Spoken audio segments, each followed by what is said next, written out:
Okay. Ready to go. All Anybody right, give them just a second. Yeah. Let's reread that script. I'm Jim Raymond. I'm the chair of the Capital Improvements Program Committee for 2021. Welcome. It's good to see you or hear you all.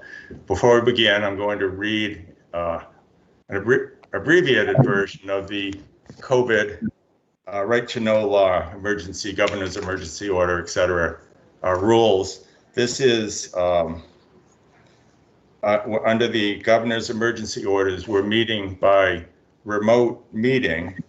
This is in accordance with governor's emergency order number 12, executive order, blah, blah, blah, under which this is a public meeting, so public access is allowed. Joanne, why don't you tell the many members of the public the telephone number that they can call into if you have it. If not, I'll read it. You don't have it. Okay, it's 603-766-5646 and use the participation code 785645. If anybody has a problem with telephone access, call 488-6783. Since this is a public meeting, not a public hearing, the public has access. If there's a problem with public access, we'll have to reschedule the meeting. As a side note, the Municipal Association came out with a notice a couple of days ago anticipating that the governor will, I don't know what the right verb is, end the emergency order. And I know, Derek, if you've seen that, they're guessing probably in the next week. So this may be the last meeting that if that happens at the last meeting, we can attend entirely remotely. We'll have to have a majority present at the meeting room after that. And we'll leave it up to Derek and Danielle and Joanne to figure out the logistics if we're going to have telephone or remote access too. Okay. To start with, I'd like to have everybody introduce yourselves. We're going to start with the people on the screen and then go to the people not on the screen. And if you're a member of another committee, that's why you're on here, tell us that. And the right to know law, RSA 91A, requires that you disclose whether somebody else is present with you in the room or the immediate vicinity. There's nothing wrong with that. You just have to disclose it. As I mentioned, my wife is around here. But I'll start. I'm Jim Raymond. I'm the chair of the committee. I'm a member of the planning board.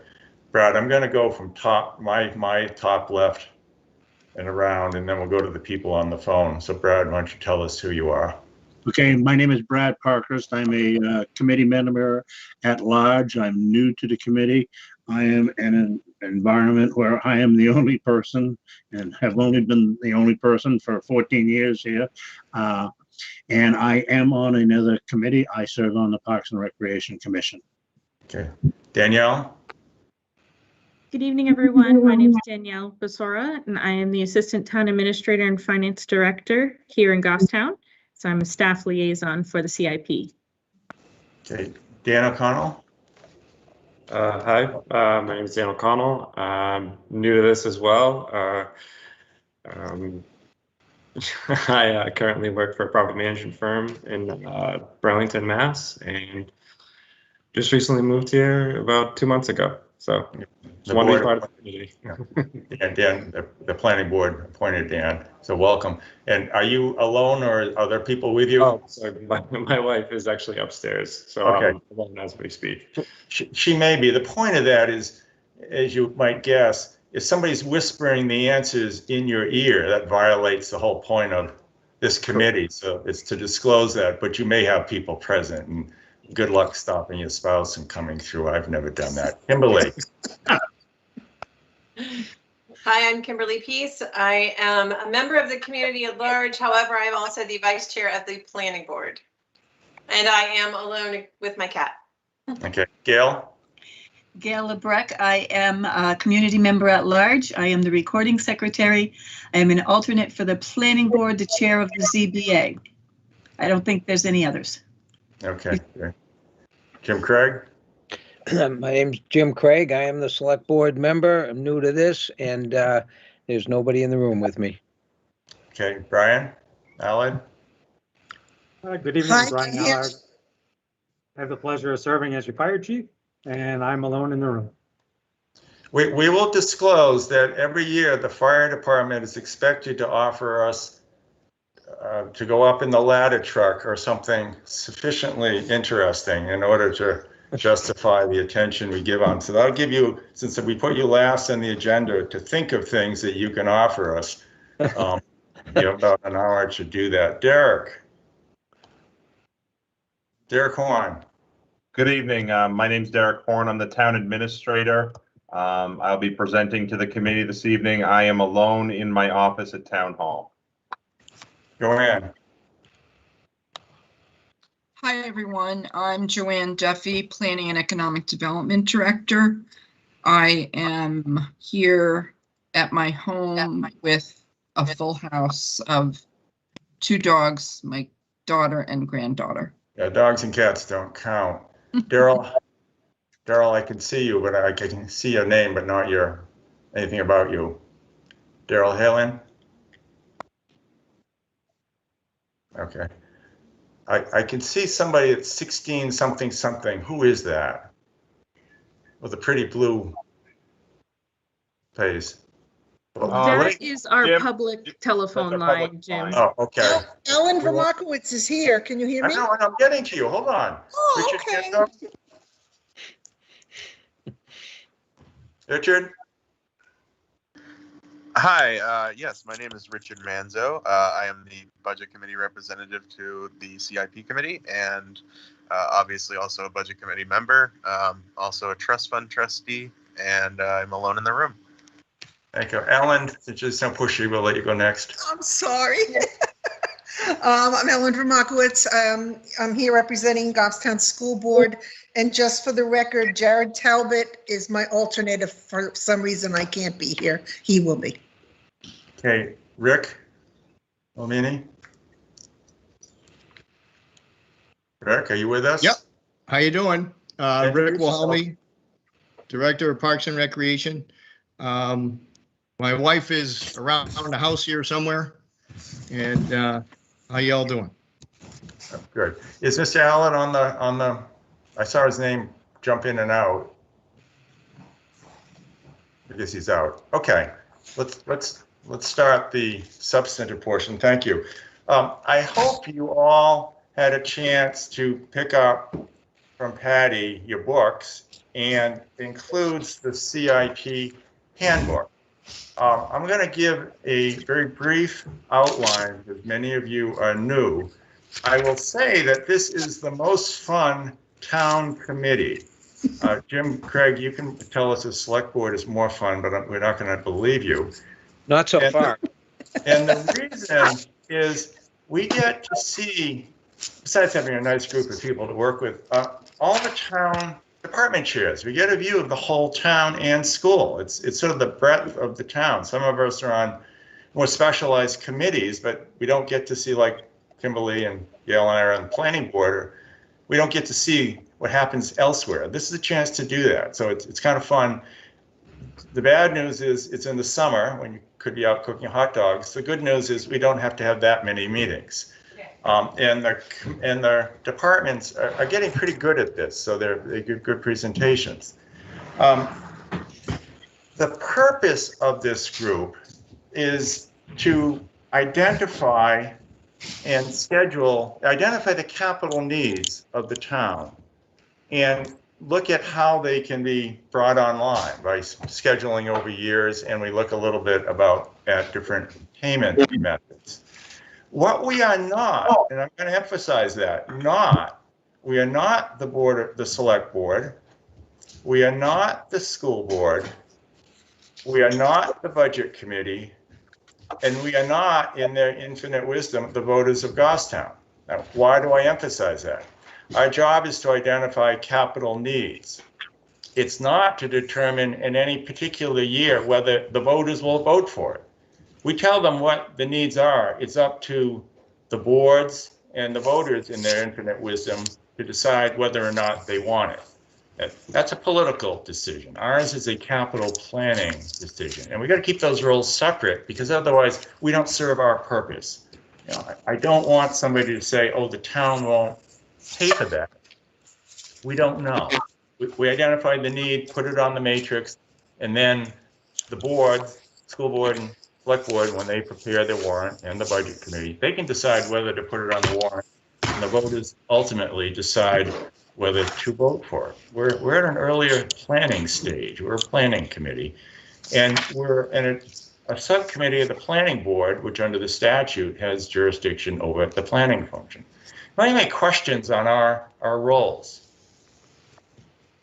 You'll see it as it unfolds. As you look at our handbook, there's a priority system that we assign to different projects as we put them on what I'll call the matrix. And I've asked Danielle to give us a quick review of that.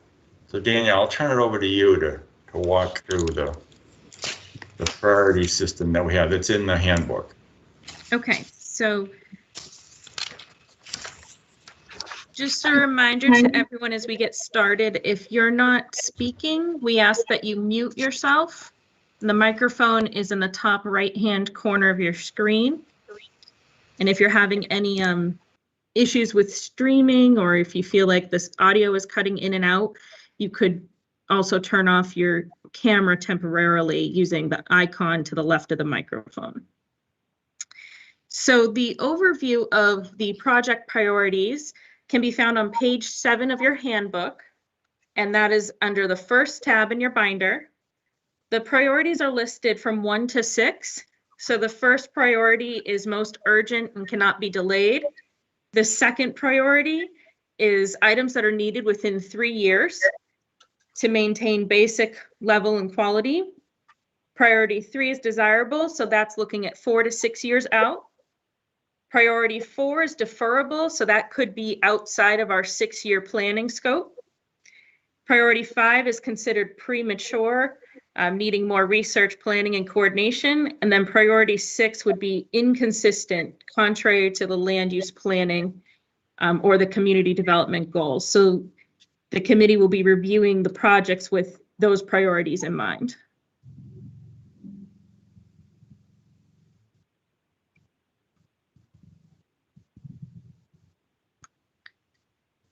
Jim, you're muted. I'm sorry, I was following Danielle's instructions to mute myself and forgot to unmute. Danielle, take us through briefly what the materials in the notebook look like, what we're supposed to do with them, that massive paper. Sure. So under each tab by department, you're going to see submission forms.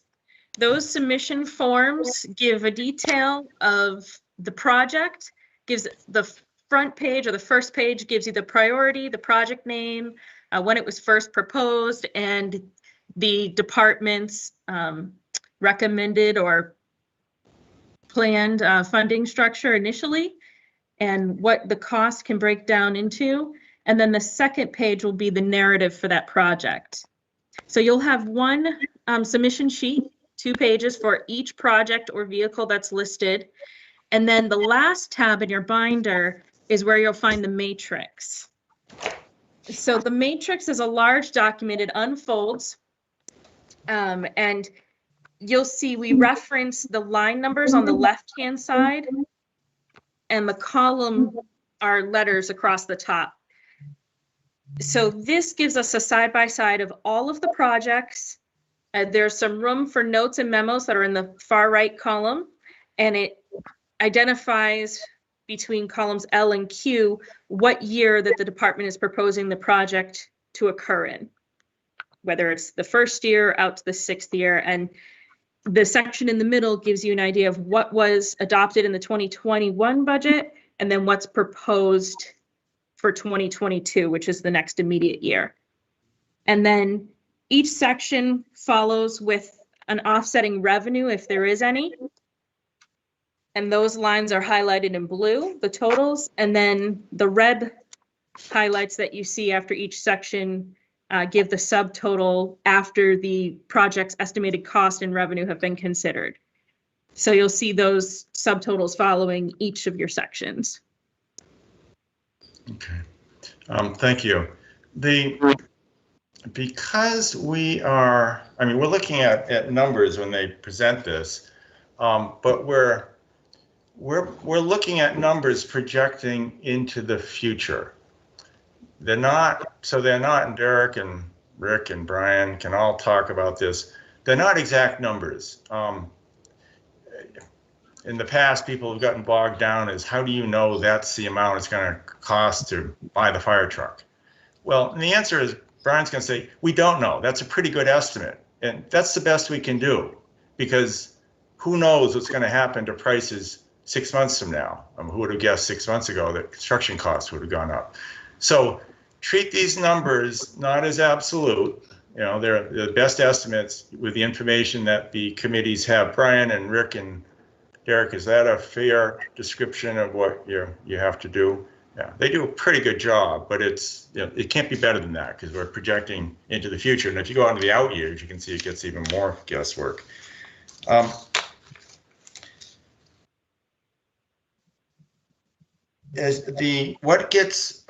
What we approve in the end, at the end of this, you know, in August, and submit to the plan board is the matrix. That's the working document.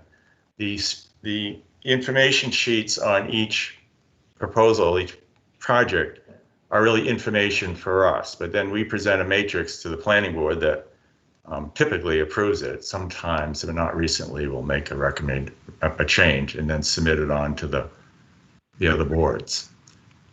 Daniel, anything else you need to tell us before we get into the exciting part of this? The only other thing I wanted to make sure we touched on was to review some of the funding mechanisms that you're going to see on the matrix. Thank you. So the email that Patty sent out yesterday included a quick reference of the various funding sources that you're going to see appear on the matrix. And the funding source appears in column G. There are items that you're going to see that are tax appropriation. That's one of the more common items, but you're also going to see things like grants, CRF for capital reserve funds. There's also bonds and proposed bonds, which are similar to it's a fixed income instrument, so it's similar to a loan process. Unassigned fund balance for both bonds and unassigned fund balances, and really any of these revenue sources, it's going to be dependent upon the governing body when it gets to the budget process. So these sources are just to give you an idea of what the departments are seeing as potential revenue sources for the particular projects. And then the final funding sources would be determined later on in the budget process. Okay, and the point of that, Derek, you can add to it, is just because a project, let's say it's a large project, to pick a hypothetical that maybe we'll get to, Rick will say, is the swimming pool, we don't have to pay for it in that year. You can pay for it with bonding, pay for it over time. You can set money aside in advance as a capital reserve fund. So there are multiple ways, or you can lease. There are different ways to fund. So when you see a large project, don't assume it's a large tax hit in that year. One of our goals is to even out the tax burden from year to year, and those are devices to do that. Derek, I don't know if you have it. You're the one, the master of this. You and Danielle. I don't know if you have more to add on. No, and I think the other thing you'll see later on in the coming presentations weeks, you'll have the police or the fire chief may touch upon it this evening, but the town also has different funds that are not necessarily from tax appropriations. We have a sewer enterprise fund, which is funded by all the homeowners and businesses that use the sewer services. And we also have an EMS special revenue fund for anybody that needs to use the ambulance. They pay that bill, and that is a self-sustaining fund. And then we also have the Parks and Rec has a revolving fund that program fees go into. So in addition to the grants, and some of the other items that you'll see, is just because something might be in a fund doesn't necessarily mean it's coming from taxation. And typically the presenters will point that out in their presentation. Okay, thank you. I think the only other business that we have to take care of before we get to the exciting stuff is the approval of the minutes of the last meeting, of which only a few of us were present, but I'd like to do that. It's in the packet. I'm going to assume that Gail and Ellen, and I think that was it, and me, read them and will approve them. So Ellen, will you move to approve the minutes? Who else was? I think that's it. Wasn't it Danielle, the current? The rest of you can abstain, but we need to approve minutes from the last meeting, which happened to have been at the end of last year. Ellen, will you I'll approve? move to approve the minutes as presented. Yeah, will you second it? Gail? Yes, I second it. Okay, if I don't hear from you, I'm going to assume that's a second. All those in favor say aye or raise your hands. Aye. Okay, and I'm going to assume the rest of you are abstaining, which you may do because you weren't there. Okay, so we've approved them. Daniel, I've misplaced my schedule that you did. So what else? Can we get right into the? Yep. Next up, you had a question about planning and economic development to get the status, and then right into presentations. Okay. If you look at the schedule of, I found it, of topics that was sent out, it looks like this, all the dates. There are committee presentations in each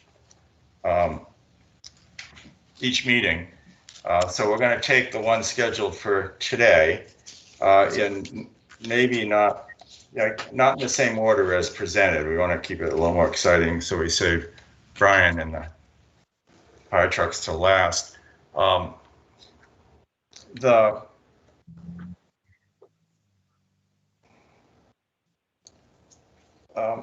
first item that we're going to get right into them. So let's get into the presentations. The first one we're going to do is planning and economic development. I'm going to take them a little out of order.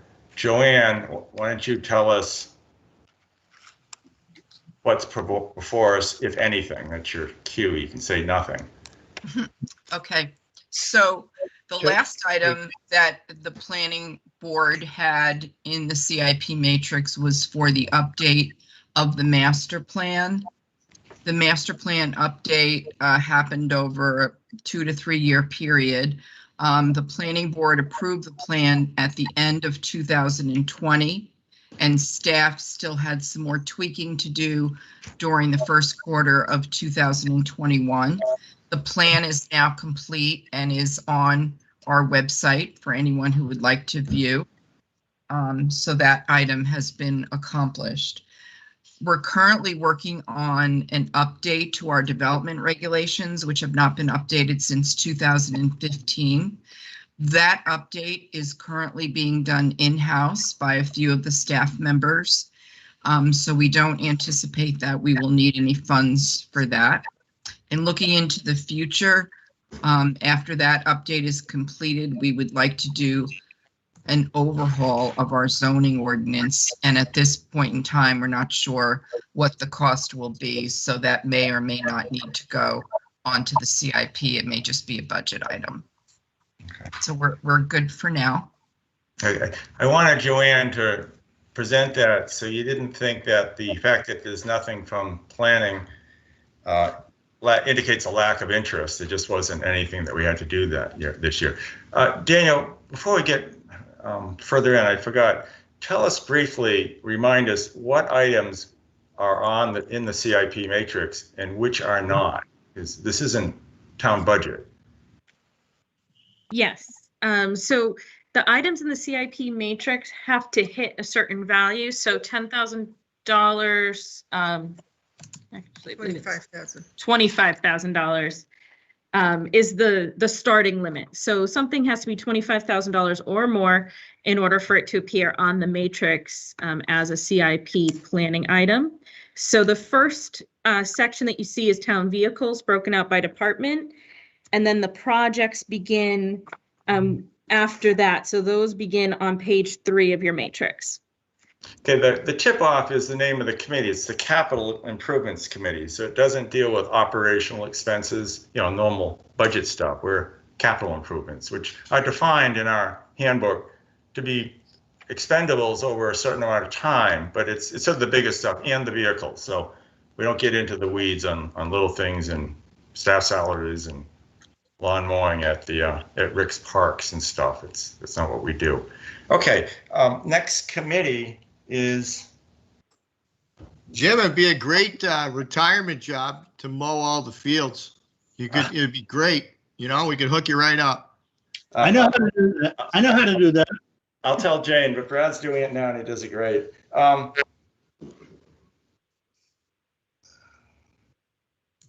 GTV, do they have anything? Does it have anything?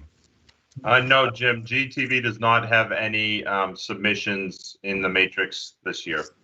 Okay, and same answer. It's not because lack of interest, but we don't want to take up your time on things that they don't have, and some of it's a scheduling. We put something big on a prior year. Okay, let's get into the meat of this then. We'll start with next with administration. Yes, I'm going to share my screen for those that are able to see it. Again, my name's Derek Horn. Thank you for the opportunity to present this evening. This evening, I'm going to be presenting 6 separate projects. You can find them on the matrix on page 4 of 9. And that's starting at line or row 163. So page 4, line 163. Derek, before you begin, I forgot to say, if you have questions, we'll stop occasionally and ask.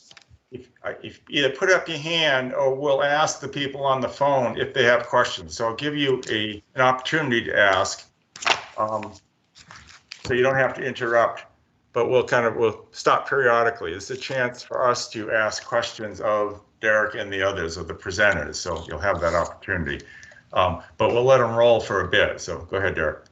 Okay, so hopefully everyone can see my screen. No. No. All right, let me try again. There you go. Okay.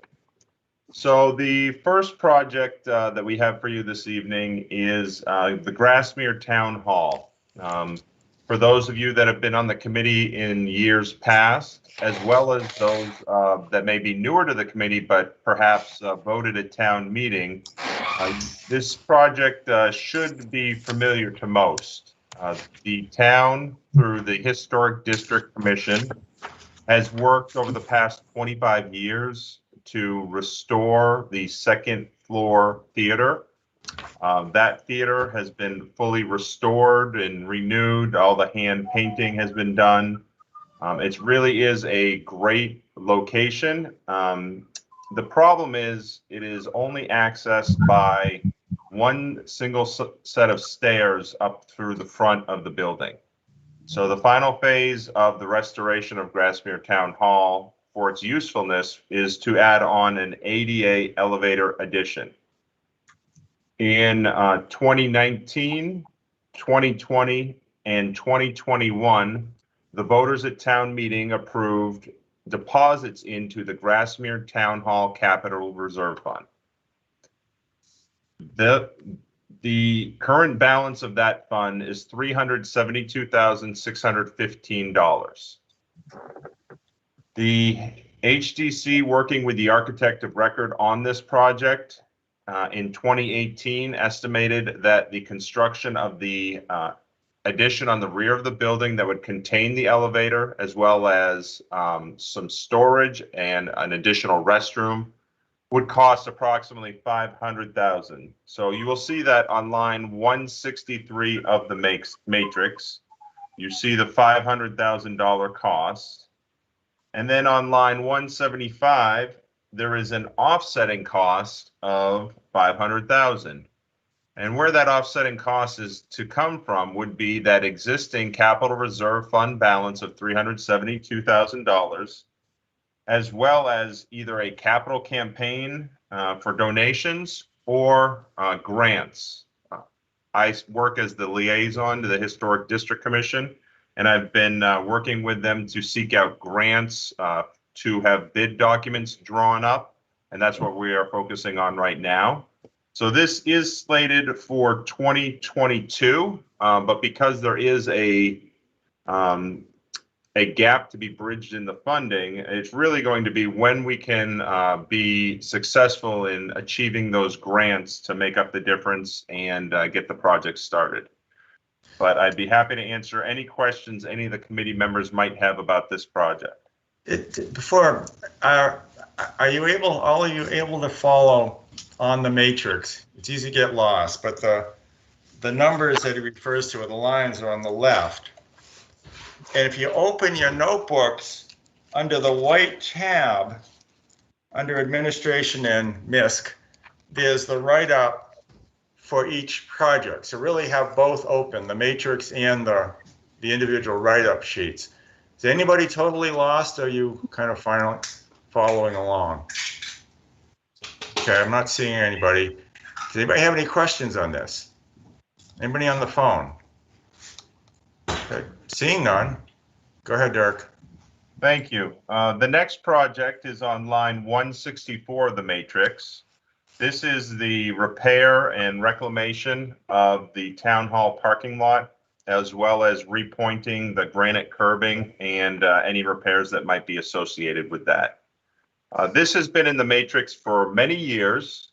At probably 5 or 6 years ago, we were trying to time it with DPW's planned work on Church Street, but they have had a change of plans on where they're going to do their work. Last year's approved matrix, this was in year 2022. So it was not the next year, but it was out in 2022. I have moved this out to 2023 because we're currently researching the use of the coronavirus state and local fiscal recovery funds that are available to the town under the American Rescue Plan Act of 2021. There are some infrastructure funds in there specifically related to storm water improvements, and we are going through the Treasury guidance right now to see if any funding for this project might be able to be used to offset it, so it wouldn't be all tax appropriation. I'm going to stop just for a sec. Everybody look at the matrix. He's referring to the different years. If you look at the columns from across the top, you can see the labels in the purple on the page we're looking at. For this year, proposed, that's the number before you, and then they'll fill in what gets approved once we approve it and adopted. And then the out years after this, you see we can put items in future years. So we're projecting over several years. It's not just planning for this year. And as Derek noted, you know, they'll move things around depending on whether they're ripe, they're ready to go forward, or for evening out the tax burden, as we talked earlier. Anybody have any questions? If none, Derek? Thank you. And sorry, I apologize for not advancing the slide. Let's see. So this is, again, that town hall parking lot. But then you'll also see on line 166 is our next project. This is in an out year as well. This is a 10-year flyover and photogrammetry. It's basically we hire a company to fly over the town and take photographs. They take it at a 3D 45-degree angle, and then we are able to load that into our pictometry software. That is used by the building department and assessing department. It is also used by DPW to use as base maps for construction projects. Rather than hiring surveyors out and sending them out, they're able to do the majority of their construction project design using these base maps. This was last done in 2022, but talking with the assessor, pushing this out to 2023 is not an issue. And the cost estimate of $100,000 is pricing based on similar bids that we're seeing in southern New Hampshire. Question, this is Brad. You said that it was last done in 2022. Would that be 2012? Yes, it would. Thank you. Thank you, Brad. Yes, 2012 was the last time this was done. Thank you. That was a quiz to see who's really reading closely. Thank you, Brad. You passed. Thank you. I'll ask the others, including me. Go ahead, Derek. Is anybody on the phone? Ellen? Rick? Richard, do you have questions? Hearing none. Keep going, Derek. So the final three projects I'd like to explain at the same time. These are the ones that the project on line 167 and 168 are scheduled for 2022 for next year. But they're all related. It's all very IT technical stuff. So I'm hoping that I can explain all three together so you can kind of see how these work together. But basically, these are three separate projects, but they are to refresh and purchase new hardware and software licenses for all of our network infrastructure. The town's network runs 24 hours a day, 365 days a year. The typical industry life is 7 years. And this really is how we do everything, working between many different departments, working between many different buildings. Over the last year, we had to incorporate remote work. So this is really very key to everything that we do. And the way that our IT administrator, Brian Ray, did a great job of creating this this graphic that I hope everybody can see that explains the three different projects. The first one, which is on line 167, our core infrastructure, is outlined in orange. And those are our primary network switches that move a large amount of data between our two data centers. It also provides us firewall protection from the internet, and basically that's how we access back and forth in the internet. It's got those protection, but those are very large network switches that are moving large amount of data at a time, outlined in orange.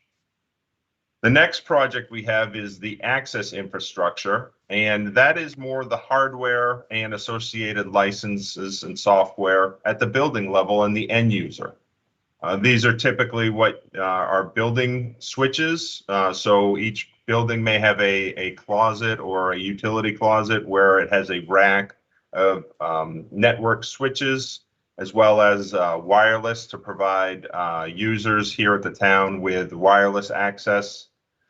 And then those are outlined in green. And the final one is the data center. Those are outlined in yellow. And those are basically what historically many we would refer to as our server nodes. Those are our data storage for the town's network. That's also where we have many of our large databases with memory and compute power. So these are, again, these are three separate projects, but we are breaking them up because of because this is such a large cost in 2022, we see that we have the approximately $350,000, well, $362,000 right now. That budget number at this time, it is a big number. So we have broken that down into two separate projects, and we will be forwarding that if the CIP committee keeps it in these years. We will keep that in and put it through the budget process. But both the core infrastructure as well as the majority of the access infrastructure was last done in 2015. That was 7 years ago. Now, there are some buildings that have a little bit, might have a little bit newer network access infrastructure, like the fire department, when the fire department was upgraded, Fire Station 18. or when we brought the library onto the town network. So, but the majority of these will be done as part of this project for access infrastructure.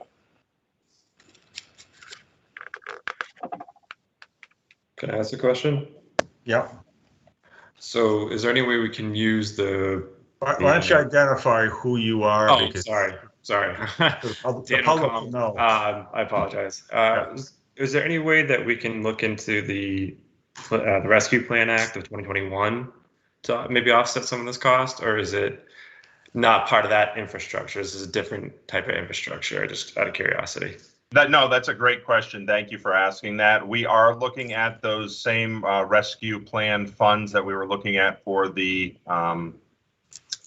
parking lot. There is a broadband component to it. Our understanding right now, it is to provide broadband to the greater community. But we are looking at that to see if we can take advantage of that. And we are seeing the guidance as well as the answers to questions that the Treasury is posting on a weekly basis. So once we get to budget, we are hoping to have a full answer if this has to be full tax appropriation or if we're able to access some of those funds. Because if we're able to access some of those funds, the select board may choose to do that instead. Great. That's a good question. Just to be clear though, when we approve the matrix, it's helpful to know those kind of questions or funding sources, but we're not approving any particular funding source for this, so that if money does become available through grants like you mentioned, we're not cutting off applying for that. Similarly, we haven't locked the town into any other financing device. It's just we know they're out there, and we try to put them in the matrix as information, and it helps us in our assessment of the impact. But we're not shutting any doors on anything. And Derek and his crew are pretty good at looking for money, but the rest of you sometimes know of things that they don't know, so asking those is a good question. The real reason to put Derek up to talk about computers is to make it more exciting when we get to swimming pools and fire departments and big trucks. But I don't want to cut off Derek if he has more to add. Derek? I would just say these two, this core infrastructure project and the access, the switches that we currently have are at their end of their life cycle. So this is going to be a very important project. It seems like every time we present this to CIP every 5 to 7 years, the importance of the network, it grows all the time. So this is going to be a very important project for administration, and it will touch every department. I will note, when I started doing CIP, at least half the board members or the committee members had no idea what Derek was talking about. We're getting more sophisticated, particularly if we survive the COVID shutdown, working remotely on computers. So I think we begin to appreciate their importance. Does anybody have any other questions? Yeah, I do. Yeah. This is I don't know, the housekeeping or something, but I'm clear up. If somebody can clear up my confusion, I'd appreciate it. Danielle was talking about on page 7 of the handbook, the priorities, and I'm confused as to who creates these priorities and puts them into which priority. Are we supposed to do that? Do the departments present that to us, or is that, am I way off base there? No, that's an excellent question. I'm sorry we didn't make it clearer. Among the many things we probably didn't make clear, the departments, just as when they come to the select board or the school board for their proposals, they're making a proposal for, say, budget, but you and the budget committee then review it and decide what to do with it. Well, similarly here, the department's coming to us with a recommendation for a priority and year, but it's up to us where we in the end put it. And actually, in the end, it's up to the planning board when it approves it. So this is their department's proposals for us to review, both as to year and to priority. So that's a good question. That's our role in the end. Jim? Yes. It's Ellen. Ellen. I had a question. How much is the Grasmere Town Hall used? Well, yeah, Ellen, thank you. It is used, it is not used frequently at this time. We have had a handful of renters over the past year. I think what had complicated it was we did have the second floor completely renovated and worked with the fire department to get an occupancy of approximately 184. The Historic District Commission purchased chairs and tables and was ready to start having it available for rent. And that was a little over 14 months ago. That was in February of 2020. So when we shut down facility rentals as a way to slow the spread of COVID, or what we thought was doing the right thing at that time, we have had 2 renters in there use the space this spring. This spring, the Historic District Commission is restoring hand-painted curtains there, and that project will be starting. So we are going to start advertising that a lot more, and hopefully in future years be able to provide that rental data to the CIP committee and the community. And is it required by law that this historic renovation requires having the handicap access with the elevator? Does it require it? By law? No, but we cannot hold any public meetings there. If we want to rent it to a private group and they're aware that it has no ADA access and are willing to do that, then they can use it. But we cannot use it for public meetings. We have to provide an alternative location for anybody with reasonable accommodations to use at this time. So we did use it for one select board meeting probably about 7 or 8 years ago, but otherwise it cannot be used for community events. I'm just thinking that $500,000 seems like a lot for something that's in all likelihood never going to be used. Convince me different. Well, that's a need that's been identified by the Historic District Commission, and I think that's why it has a slightly lower, rather than a critical need. It was identified as a priority 3 desirable. The Historic District Commission has been working to get this community space back up. It really is their desire to do that. They think that and I agree, it is. If you haven't had a chance to be up there, I would be happy to take anyone on a quick tour. But I think that is reflected in the priority 3 desirable. Okay, thank you. Let me just clarify this question that Ellen, I think was implied, is at what point, and Jim asked, is when do we make this decision? We do it at the end. We hear everything, so we don't make a decision at the end of each department presentation. Today, we won't, for example, go through this.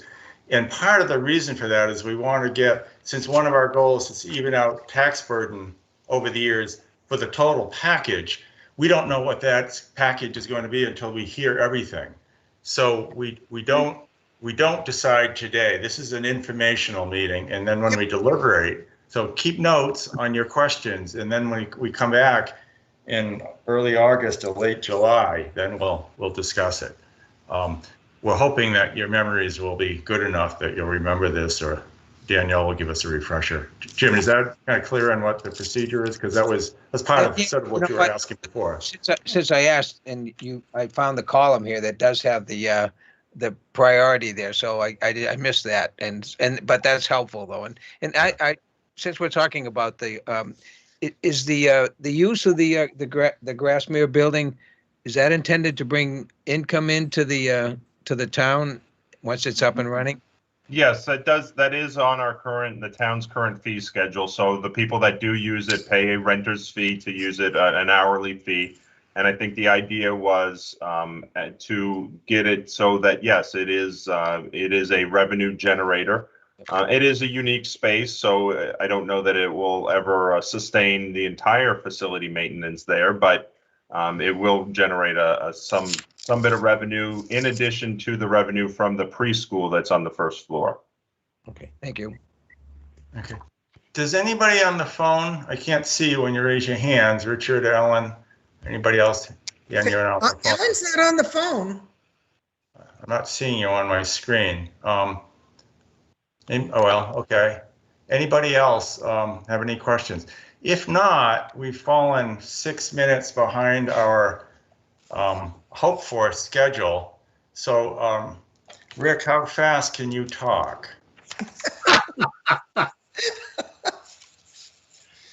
You guys read everything? Can I answer that, Rick? No, never mind. No. Did No. you guys, no, we can go pretty fast. It really is going to probably be more questions than anything, I think, but I can go pretty fast if you like. Yeah, I want to be complete. If you look on your book, everybody, under, for me, it's a yellow tab, says Parks and Rec. And then what page are we on the matrix, Danielle? Page 5, and the projects for Parks and Recreation are on page 5, and their vehicles are on page 2. So depending on which order Rick presents, I'll give you the line numbers as we go. Okay, Rick, what are you going to do first? Well, why don't I get going, and I'll just start off, and then Danielle can get us pointed in the right direction. Okay. First and foremost, as far as 2022 goes, we do not have any proposals for any CIP requests. So the first one, I'm going to go by year. The first one that we're looking at would be 2023, and that was the proposal of the new pool. I'm assuming that's in section 5, Danielle? Yep, that's page 5, line 180. Okay. Do they have the write-up as well? Yes, the write-up is under the Parks and Recreation tab. It's the yellow tab that appears as the 5th tab in your binder. Okay, very cool. So as far as the new pool goes, this was originally proposed in 2011. So here we are in 2021. Quick, brief history. The pools were built in the late 70s, so we're looking at 43-year-old pools. You have 2 pools, one that's in the Penardville area at Roy Park, and you have the other one which is over at Barnard Park. The commissioners probably, I would say, back in 2015, 14, took a look at the parks and said, why do we have duplications of parks? Why do we have duplications of services? So they began to change. And if you notice where Roy Park, we put a playground, a very elaborate big playground. So we removed the tennis courts over there. So that was the beginning of destination parks, let's call it.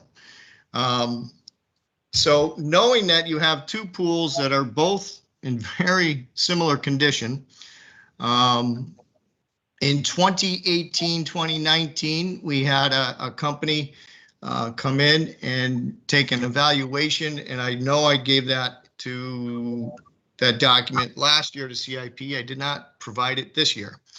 The conditions of our pools are deteriorating.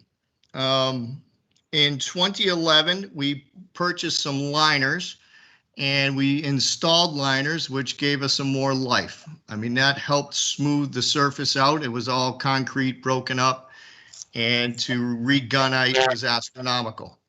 So we gave the pool some more life, which would be about a 12, 15-year lifespan of the liner. When the company came in and did the evaluation of Barnard, they didn't even do an evaluation of Roy. They did the Barnard only.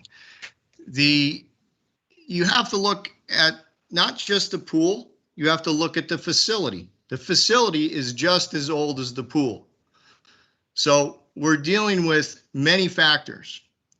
The pool house, bathhouse, chemical rooms, in all honesty, are not up to code. And that's what we deal with. We make it work, do little fixes that we can to keep it up and running.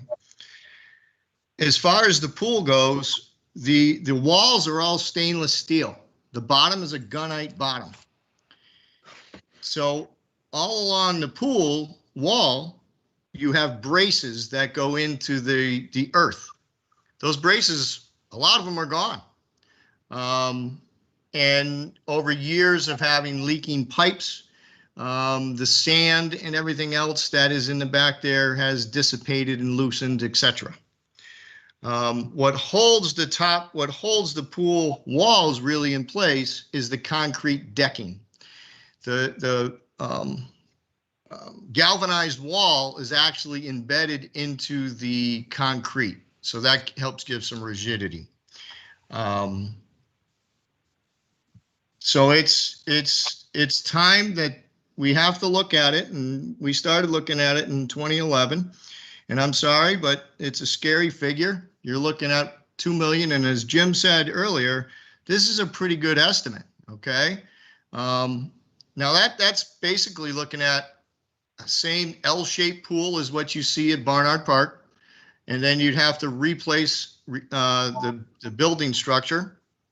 And what the plan would be, going back to the commissioner's mission of destination parks, is you don't eliminate the Roy Park pool, you turn it into a spray park. So now you have a destination park. And that Roy Park has a wonderful playground, and then you could have a nice spray pad over there as well. So it complements what the commissioners are trying to do within the town, or looking to do within the town, suggesting what to do within the town. As far as funding for something, we're classifying this as a necessary item.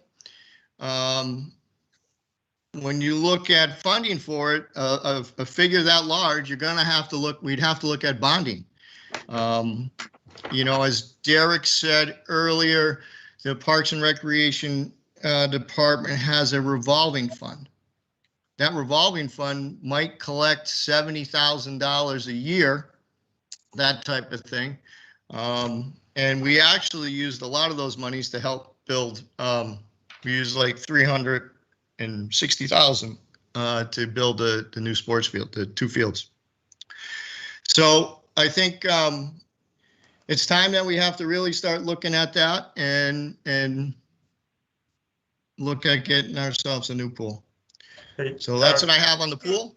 Rick, just a minute. The board, if you want to see the report that was submitted last year, maybe Danielle, you could circulate that. And Rick, you're referring to the commissioners. Tell us briefly who they are, because many people aren't familiar. The Parks and Rec commissioners are appointed by the Board of Selectmen. There are 7 positions. Do you want their names or? No, I just want to make sure people understand the governance structure that you're operating in. Right. So the Parks and Rec commissioners basically kind of oversee the department. And they constantly review the needs of recreational program needs throughout the community, facility needs, etc. And they on a regular basis, we have goals. They have a 10-year goal, which include facilities, programs, etc. And this all fits within that structure. Okay. Ellen, you have a question? Yeah, can you see me, Jim? No, I can see your yellow hand, but I can't see you. Okay, I'll put my hand down. I'm glad you see my hand. That's all that's needed, huh?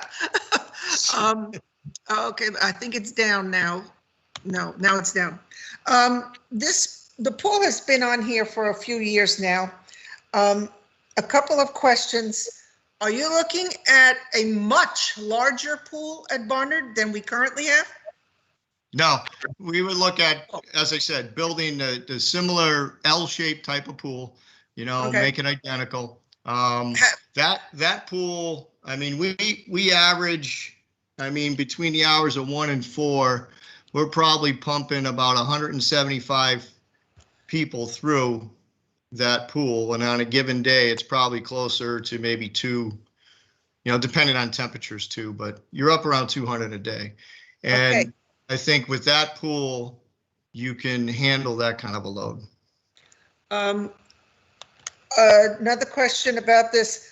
have you gone to the public? Because quite honestly, and No. it's just me, and I've said this for a couple of years now, I don't see any way this town's going to pass the closing of the Barnard Pool.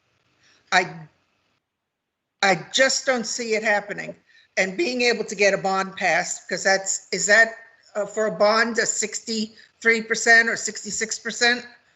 Or is that a simple majority? I think it's more for a bond. But I will have you refer- gone to the public with this? Okay, remember, the rules that I created is, whether the voters will vote it or not is not our decision. Oh, I understand that. Let me just finish. It does though enter into where we put it on the matrix to make it most feasible to be adopted. But again, we're not the budget committee, we're not the select board, we're not the voters. So identify the need, note it, establish a priority, but it's going to stay on the matrix if it's something that's needed. I understand that it is a necessity to replace or repair what we have. It is not a necessity to accomplish that by making this significant a change at both our parks. And that part, I really think if you want to be successful, this has to go before the public before this comes up for a bond. And to do the same size when you're doing the entire town, you're also talking about a huge parking lot and putting the entire summer program that the Parks and Rec has in one park. I just want to express my concern once again about this proposal. And I know it's not for us to nay or say, but I think this needs to be revisited by talking to the people in this town before anything happens with this going further. I'd like to see something pass sooner rather than later and I'm concerned that it never will if we're closing down one of our parks. But I know we don't approve these things. I just want to express my concern.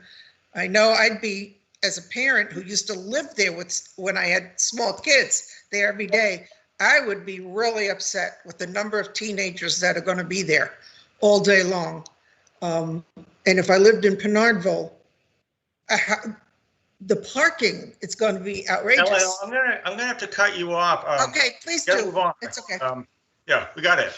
It's okay. Concerned, both political and when it comes in, but we gotta It's get moving. okay. Kimberly, you have your hand up. Hi, yes, Jim, I did. This is Kimberly, and I don't know if this is too far off topic, but Rick, didn't you have a public meeting several years ago where we went and we gave stickers and you sort of introduced different ideas? And I don't know if you have any sort of summary, if it's relevant at this point, about the results of that meeting, but there was public input taken at that time. Yes, Kimberly, that's when we were looking at the sports field complex. We did that exact same thing. And you're absolutely right, Ellen. I mean, this is 2023 we're talking about. We're in 2021.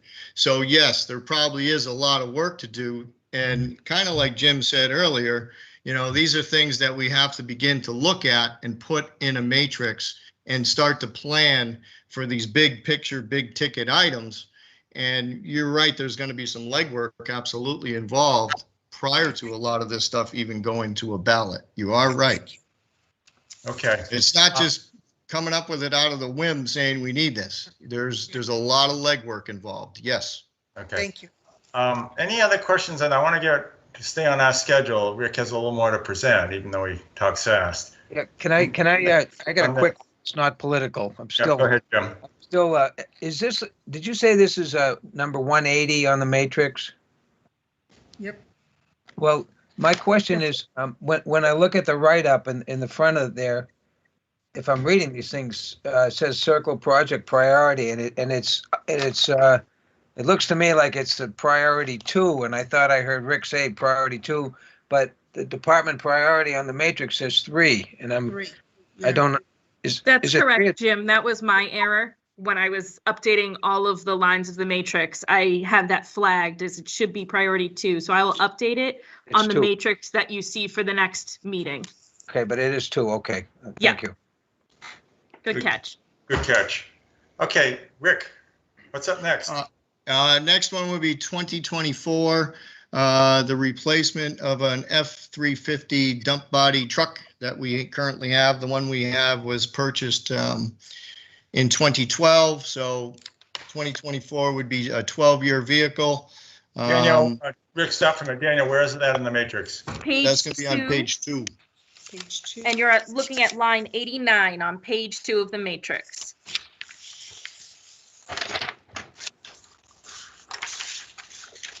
Okay. Go ahead, Rick. So it's a purchase of a plan to purchase and replace a current F-350 dump body truck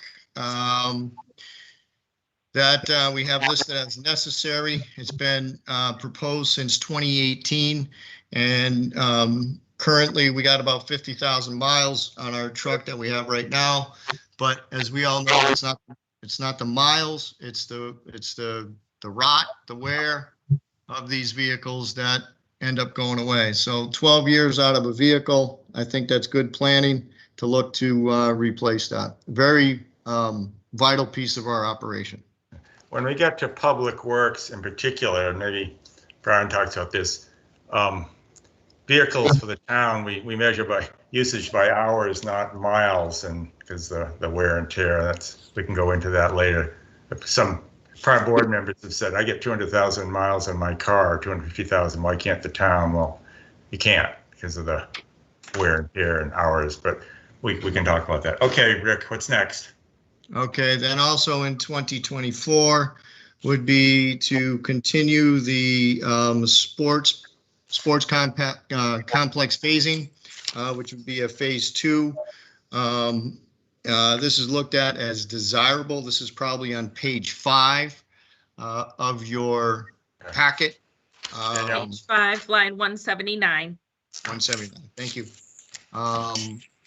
And monies for that, I mean, we'd be looking at grants, impact fees, revolving fund fees, bonds, everything we can to figure out how to make that work. But the whole sports complex is the big overall picture that was presented a few years back was to take this land that the town purchased back in 2009, 72-acre lot of land, and the DPW is using the soils. The first phase that we went through, a lot of the sand and soil was used to cover the old town dump, which is now what we call the Surratt Field Complex. So they used a lot of those soils. So the continuation of that use of sand, loam, any stone that you can find is to go towards road development, project development within the town. So to come around the backside and fill each one of these areas, the concept was creating this sports complex, which would basically be rectangular fields and like a field house bathroom, that kind of thing. Rick, will you tell us where each of these are for people not familiar where these two field complexes are? And you describe the Surratt Fields and then the current one you're talking about. Where in town are they? You guys don't know where they are? I know, I don't know where they are. But I just find that interesting. I find that interesting. The Old Town Dump is actually located behind Bartlett Elementary School. Okay, so that's over in the Bernardville section of town. And the land of the sports complex area is right behind or adjacent to the Department of Public Works complex. So that's where the two are located. So part of the sports complex was actually a closure of the pit project for DPW and the development of the athletic fields for the community. In 2019, we did a field usage study, the Parks and Recreation Department and commissioners. And what we found is we took Lions Field, the 3 fields at the Surratt Complex, Goffstown High School Complex, Barnard Football Field, Mountain View Middle School fields, Allard Park, and we did a study and said, how many people are using these fields? And it's astronomical. Yeah. Astronomical. And where the need is in rectangular fields. The number of children playing soccer, lacrosse, football, etc., is very high. And then you compound that with your school athletics, your middle school athletics, your high school athletics. We need more fields. So then that's why this complex came to fruition with the Parks and Rec commissioners. They took a lot of time, and Kimberly, yes, that was the piece that we had public information on that. And also the other part of the public information was the development of the playground at Roy Park, Kimberly. So anyhow, that's kind of the background of it. There's probably two phases. There are two phases left of this, and each phase is at least $1 million. We have water down to the current field. We have electricity down to the current field. And each one of these phases is extending each one of those phases: water, electricity, drainage, earth removal, etc. So that's what we have. You're on mute, Jim.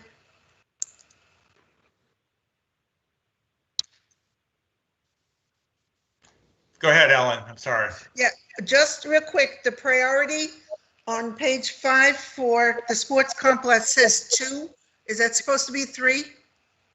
I have it as necessary, desirable. What does that equal? I don't know. I think that's 3. That's 3. I think what happened is I flip-flopped the priorities of those 2 lines, so I have them flagged for correction. Okay. Thank you. And as we mentioned when we answered Jim's question earlier, we can review these priorities when we finish. That's a recommended.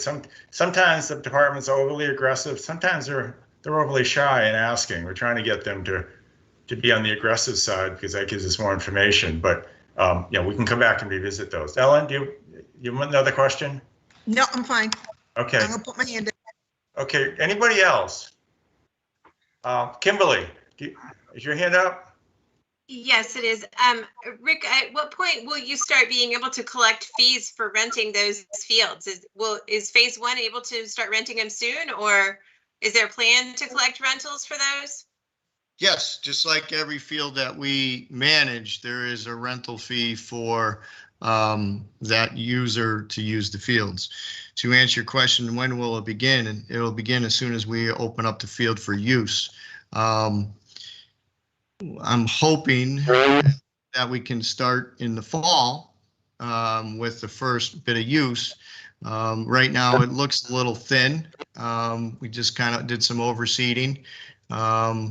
So we'll watch it closely, and we'd love to see it starting this fall. Thank you.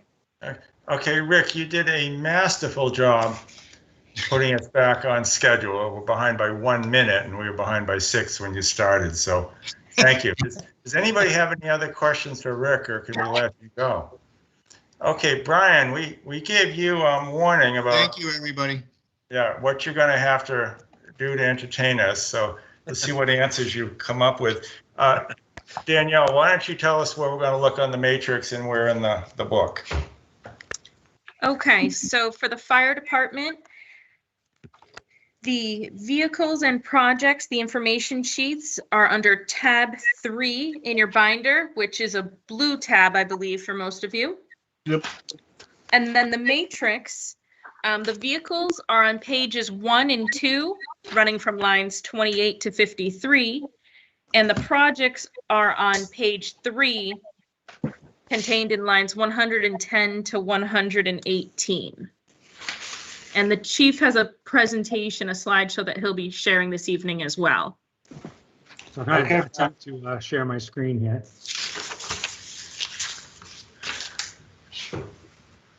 Chief, did you say you need help sharing your screen? Or did you? Can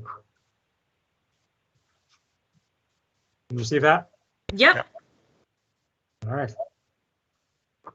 I'm sorry, I can't see you while I'm presenting. So just, Mr. Chairman, if you could stop me if somebody has questions. Yes, I will. Okay, so you did put up a challenge at the very beginning. As you can see on the screen here, that is our tower truck, and that's always a standing offer. If anyone would like to come in and go for a ride up in it's a 100-foot aerial. So if you're not afraid of heights, you're welcome to come by the station. We'll take you up in that. It is getting warmer, so we do have a boat. We could take you for a boat ride around Glen Lake. And if you're really adventurous, we could put somebody in a smoke-filled room with all our gear on and kind of see what it's really like to be a firefighter. So I'll throw those 3 out there. Anyone's welcome to come on by, and we'll. Any ice cream? Yeah, we can have ice cream too. Thank you. You're welcome. So just kind of what I'll review tonight. I'm just going to do a quick CIP overview, then I'll talk about some of the highlights. These are all in your packets. I'll review our 20-year apparatus replacement schedule, and then finally kind of talk through some of the capital projects we have scheduled over the next few years. This is in your packet. I won't read everything there, but this is really a team effort when we put our CIP matrix together, as well as our annual budget. From the newest firefighter all the way up to the fire chief, everybody's involved and has input on where we're going. This plan talks about vehicle and apparatus matrix, our capital expense programs, and then other capital projects that we have going on. I did want to touch on 2 specific, our Mass Road fire station, which is in Penardville, or the Terrell Hill fire stations. So the Mass Road station is on the matrix, which I'll talk a little more about for 2026. This station was built in the 60s, and it's getting tired. We have a pretty major safety concern right now where the concrete floor where the fire truck comes in and out actually bows down and up as the truck is going in and out of the building, and that needs an immediate repair. We have a heating system that needs some upgrading, so that one's coming very shortly. Our Station 17, I talked about last year with the CIP committee. This is one where we're really gonna have to make a tough decision. Are we going to go ahead and do a full renovation of that station? We only have 1 fire truck that actually fits in the building. Our apparatus is bigger than ever now and just simply doesn't fit. And 2, we don't have staffing for that station. For many years, we relied on our dedicated call force. Unfortunately, due to changing times, we don't have a call force in that section of town. As a matter of fact, we're down to 4 call firefighters, and none of them have been active through COVID. So we're always trying to recruit. So I'll put a word out there. If anyone's looking to become a call firefighter, please give us a call. Derek, early on in the beginning, talked about our capital reserve fund, which I'll touch on momentarily. You'll also see on this page, I talk about the National Fire Protection Association. They kind of set our standards on apparatus and when we should change them and give recommendations. And then finally, we talked about the EMS revolving fund that we pay for our EMS supplies, which I'll touch on in a moment. Any questions on anything of that? Oh, we got a phone call. What? Sorry, that's me. That wasn't mine. Okay. So some of the highlights, I talked about the capital reserve fund. So just some background for some newer members. So this was an apparatus fund established back in 2008. And this helps defer some of the costs of a large piece of fire apparatus, such as a fire engine or a tower truck that can go anywhere from $800,000 to $1.3, $1.4 million. So this helps kind of that initial shock of 1 year saying that we have to purchase that large piece of equipment to the taxpayers. We've been funding that fund the last couple of years at $250,000 per year, and that'll be another request for 2022. As you can see, for 2022, we're going to be requesting to replace our engine 4, which was a 1999 engine. Again, that's get to that 20-year cycle where The NFPA, which I mentioned earlier, their standard is that's when we should really be replacing those apparatuses. So that'll be something coming up next year. And then finally on this page, EMS equipment. Anything in the EMS equipment, including ambulances, are funded through the EMS fund. So that has no tax impact. So when we transport people to the hospital in the ambulance, there is an associated bill that goes with that level of service to their insurance carrier, and then the town gets those funds back. So that's a self-funding fund. So you'll see there's a couple cardiac monitors we're going to be looking to purchase, and those are required equipment to run an advanced life support ambulance, which we do here in Goffstown. So there's a couple of those coming to the end of life in 22 and 24. Any questions on those topics? Not seeing any, Brian. We do have a hand raised, Mr. Chair. Ellen's hand is up. I'm sorry, I can't see everybody now. Ellen? Ellen? Nope, her hand's down now. Oh, okay. Okay. I'm going to move to the next. Okay, can you hear me now? Yeah. Yeah. Okay. We have a number of CRF funds for the different departments and different purposes. And they all are listed as a revenue source to reduce the overall expenditure in a CIP matrix. Are all our CRFs supposed to be listed as a capital item itself? Or I don't know if that's supposed to be on here. This board has decided in the past, and Danielle, you and Derek, you can correct me, not to list those. DRA, Department of Revenue Administration, treats those as an appropriation. You have to authorize town meeting, Right. but it's a funding source in reality. So we do not separately list Okay. the capital reserve funds. Danielle, Okay. is that consistent with your recollection? So on the matrix, when there is a deposit being requested to go into one of those funds, it will show under the project as an expense. And then whenever we're looking to utilize any of those funds, you'll see them under the revenue offsetting. So they will only appear specifically if there's a deposit or withdrawal on the matrix. We're concerned with, we're focusing on the projects more than the appropriation tool or the financing tool, which a CRF really is. So it is supposed to be on here? No, not separately Okay. listed. It's listed in connection with each project, each item. Okay, thank you. Okay, Brian, keep going. Okay. This is an overview of our 20-year apparatus replacement schedule. As you can see under 2022, I mentioned we have engine 4 that'll be replaced. Down at the bottom, we actually have a spill trailer. It may not hit that threshold for CIP, but we do have it listed on here.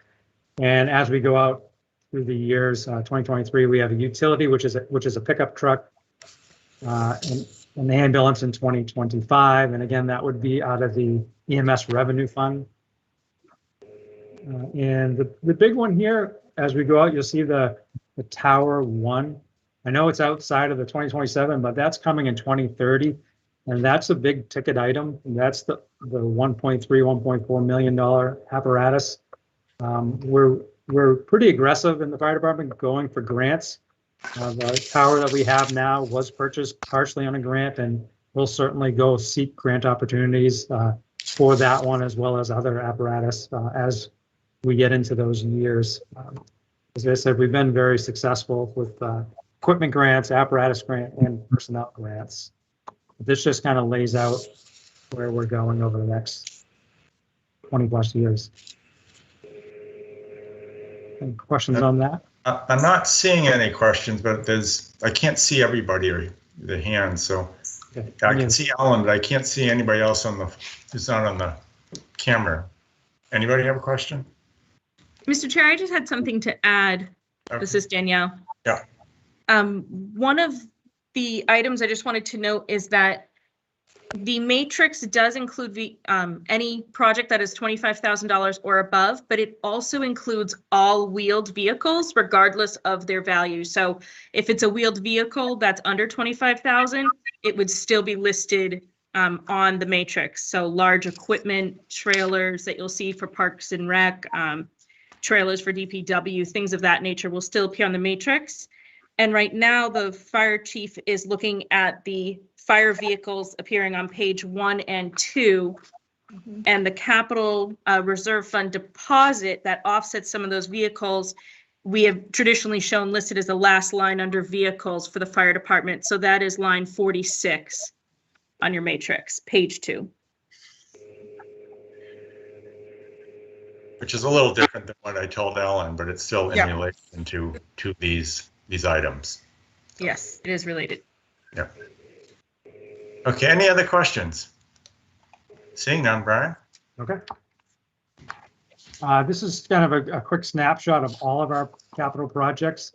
At the very top, you'll see our fire equipment. So we do have large pieces of equipment to buy from time to time, such as Jaws of Life. Over the next several years, we don't have anything scheduled at this time. When we go down, so you'll see the next section is EMS capital equipment, which I mentioned earlier. We have 2 cardiac defibrillators that are, one is due 2022 and then another in 24. Again, those would come out of the EMS capital equipment.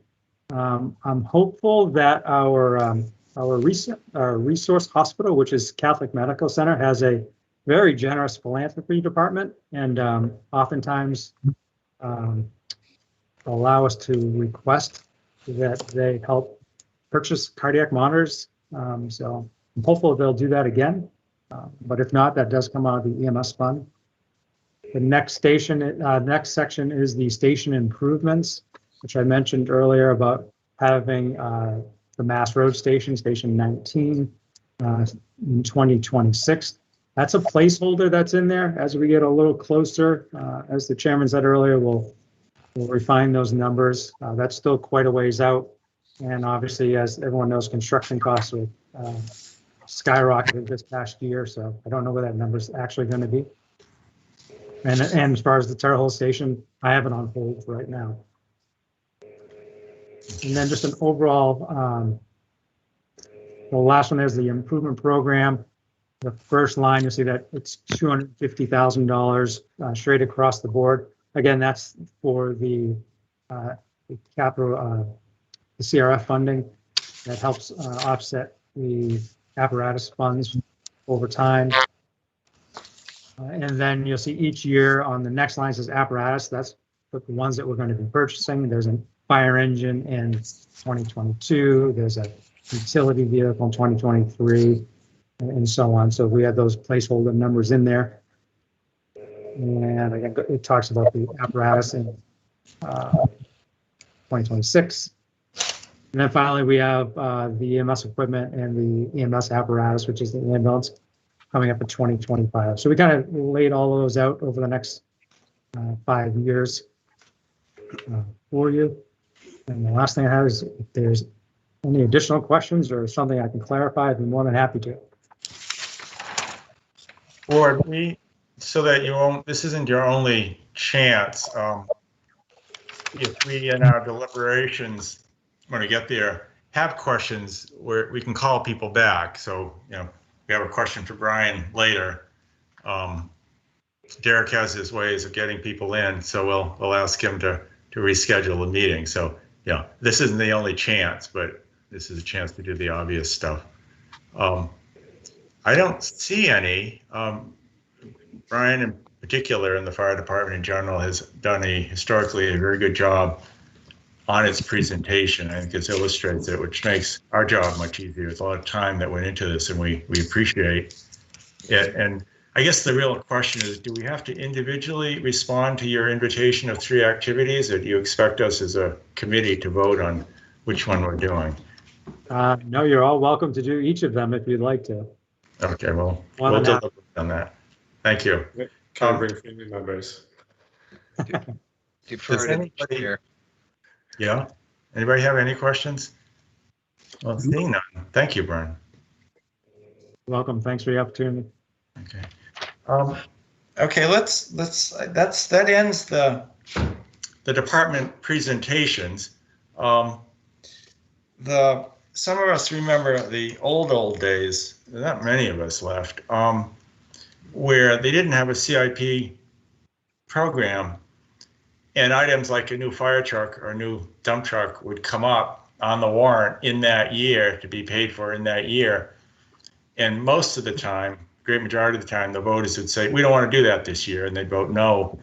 And, you know, over time, things just never came up. They never approved. So one of the purposes of what we're doing is to put things on a predictable schedule so we can prepare for it, so they're replaced in an orderly way and things don't wear out.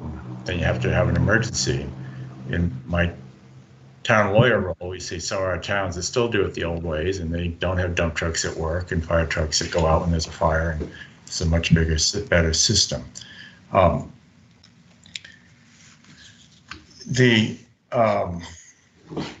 We didn't talk a little at the start at some of the other reasons we have this committee. In order to have an impact fee, it's in your handbook, we have to have a CIP committee. First you have to have a master plan, which we do, and I think that's been sent to you. Then you have to have a CIP program, and then you can do your impact fees, which the town does have. So if we don't do our work, then our impact fees can be declared invalid. So there are other reasons beyond what we talked about just on the budgeting process. Daniel, why don't you kind of summarize any of the big items that you want us to walk away thinking about in our sleep for the next 2 weeks? Okay. So a few items to think about are, as the chair said, we're going to be asking you all to think about the priorities of the various projects. So we'll be coming back together for deliberations in either late July or early August.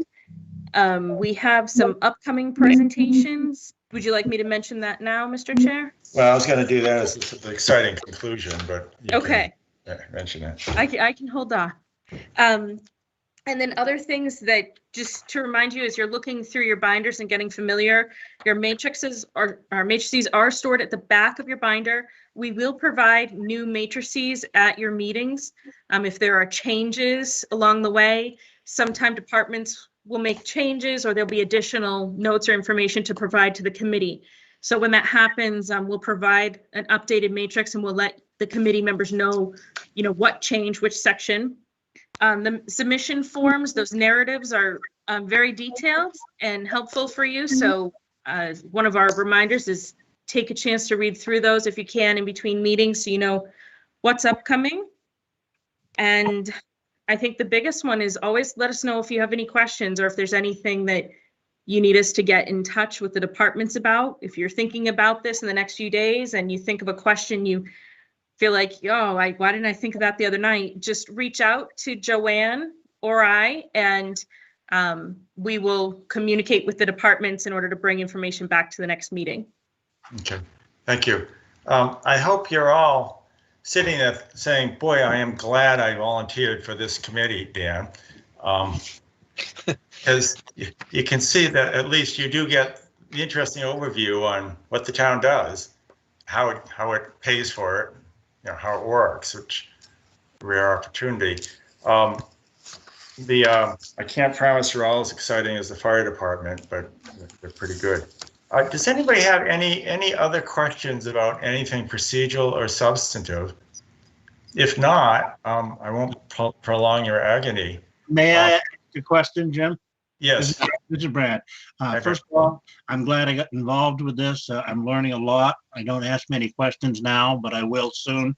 I'd like to thank Patty Gale for putting together all this nighttime reading that puts me to sleep every night. And my other question is, are we going to address sometime in the future whether we're going to be meeting back at Town Hall? I was about to read to you, summarize the municipal association's notice that Danielle and Joanne, I don't know if you got this, that it says local boards advised to resume in-person meetings June 12, because they're anticipating, because the governor's emergency orders that's letting us meet remotely. It goes on 3-week intervals, and there's some suggestion that you won't renew it. Derek, you have your hand up. Do you know more than us about that? Probably. What I can tell you is the select board will be meeting on Monday, June 7th, to address, previously they had mandated that all town boards and committees meet remotely. They're going to meet on Monday, the 7th, to take whatever information we have available. If we have any clear guidance out of the governor's office, if he's going to remove that requirement, and perhaps the board may either allow committees to start meeting in person again, or let it go until the governor's emergency order. My recommendation to the board is going to be allow committees to meet in person. However, if there are committee members that are unwilling or unable to attend in person, to provide a hybrid option that they can participate remotely as well. So kind of transition back into what was normal life a year and a half ago. But the board will be meeting on that Monday, and we'll have more information for all the committees here within a few days. Just on that note, before Dan and Ellen have the hands up, under the 91A, as I mentioned, we can have remote participation, but if the emergency order is lifted, then we have to have a majority of the committee members in person. So all is not lost if you don't want to show up. Dan, you had a question? Well, I'll let Ellen go first. So. He answered my question already. Oh, okay. Just out of curiosity, if any of these projects we feel have to be moved up, is that a possibility, or is that something that we have to stick with? I know they keep pushing them out sometimes, but is there any point in time where they're moved up? That's a great question. Yes, we can, and we've done that in the past for a few reasons. One, as I mentioned, sometimes the department chairs are too shy about asking, and we think they're more important, so we do move them up. Yeah. The other reason we've encountered is, remember, one of the goals is to even out tax burden over time. And we find, just because the normal schedules of, Public Works can't get to a project, Derek mentioned that, in the parking lot. So things are moved out, it leaves a hole in a particular year with not enough projects. We'll move other projects that can be moved forward to fill that hole, so they don't just get deferred and you have a higher burden in the next year. So when we get to the deliberations or further on and see how they all fit together, yeah, we will move things around. And you're right, it's too easy to say, well, let's just put it off, but that doesn't solve the goal. Sometimes moving it up is a better, yeah. Yeah, just a little concerning about the Math Road station with the Boeing and the trucks going in and out. I was just curious if that could be addressed a little sooner. Yeah. I know the trucks won't get any lighter as they get, bigger. Usually the department chairs don't complain if we move it up. Sometimes they say they just can't schedule it, but yeah. Brian is probably not unhappy if we do that. Ellen, do you have a question? Just real quick, in the past couple of years, maybe we haven't gotten there yet, wasn't there a proposal for a new, the new fire station or emergency station or something? There was on Mass Road? There was not a firm proposal. There was a conceptual discussion, and I think Brian was just came in the next year. And so he kind of said, well, wait, Brian, you can describe that. You said you're going to put a weight on that, because we were talking kind of grandiose views of, do we want a safety complex, but we didn't. It wasn't. That was more on this board committee's level. It wasn't from the departments. Okay, so that's no longer here. Well, it's not Brian. I'll let you describe, but it's not a proposal that's on the matrix, Brian. Yeah, it is not a proposal that's on the matrix. That did come up, I want to say 3 years ago. And the chairman's right. It was right before I became fire chief. There was a discussion at one of the CIP meetings, but it's not on the matrix at this time. Okay. So, Anything else? Ellen, do you have another question? No. Okay, well, I don't want to prolong the agony, and I usually have a beer No, after these meetings, and I'm looking forward to I'm it. happy So, to move to adjourn. well, that's my next question. Will you make that motion? I'll move that we adjourn. I'll second it. Brad, will you second it? Yes. And Danielle, I'm gonna vary from the rules and not do a roll call vote. All those in favor, please raise your hand or say aye. Mr. Chair, if I could add just one item. Yeah. Just to let everybody know, the next meeting is on June 17th. So Oh, we yeah. will send more information about the format of the meeting, whether it's hybrid, in person, and whatnot. But just to expect, you're going to have presentations by the Goffstown Public Library as well as the police department. Okay, and we asked the same question to the police as we do to Brian. So we'll wait for their answer. Okay, take a vote on the, I think everybody voted, so I'm going to declare the vote. Meeting is adjourned. Thank you, everybody. Thank you, everyone. Take care. Thank you. Good night, Have a everyone. great night. Thank you.